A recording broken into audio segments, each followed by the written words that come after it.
Ang mga salitang do, does at did ay kinalilituhan ng marami kung paano ba sila ginagamit, pero madali lamang itong tandaan. Ang do, does at did ay tinatawag natin na helping verbs sa English. Filipino, tinatawag natin itong mga pantulong na pandiwa. Tinutulungan ang main verb o pinakapandiwa ng pangungusap sa expression ng panahunan at bilang. So may tense at count. Tandaan, isang tip, huwag malilito, ang do, does at did ay lagi sinusundan ng base form of the verb. Ibig sabihin, ang susunod dito na pandiwa or pinakapandiwa ng pangungusap ay walang conjugation. Ibig sabihin, ang form ito ay wala sa ed, wala sa s form, wala sa gerund form or ing form, o kaya naman wala sa past participle form, yung sinabi nating past. Okay? Ibig sabihin, nasa base form, walang conjugation.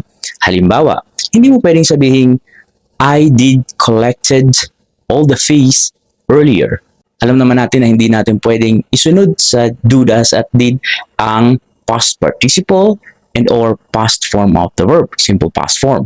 So mali ang salitang collected. Dapat ay I did collect all the fees earlier. So yun ang tama. Nakita natin na yung collected, ang base form ito ay collect. Ibig sabihin, mali yung provide natin na collected. So ganun lamang dapat natin tandaan. Now, may bilang ito. Pag sinabing do, ginagamit natin yan kung ang ating pinag-uusapan or subject of the sentence ay higit sa isa or marami, plural. Ibig sabihin, gagamitin natin ang do sa lahat ng plural, nouns, at lahat ng mga tinutukoy natin na higit sa isang bilang.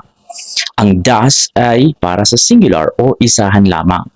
Tama po. Ibig sabihin, ginagamit ang does kung ang bilang ng ating pinag-uusapan ay isang tao, isang bagay, isang hayop, o kahit ano paman, idea, event, or phenomenon, whatever.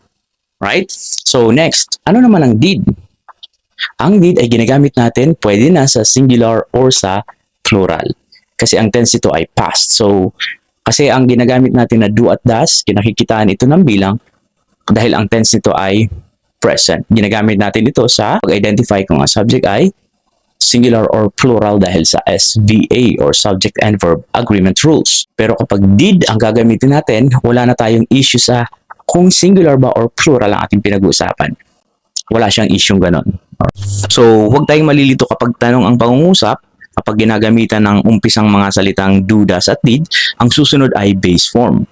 Does she blank my dog? Does she see my dog? Do they see my dog? Did they see, saw, or seen? Ano kayong dapat gamitin?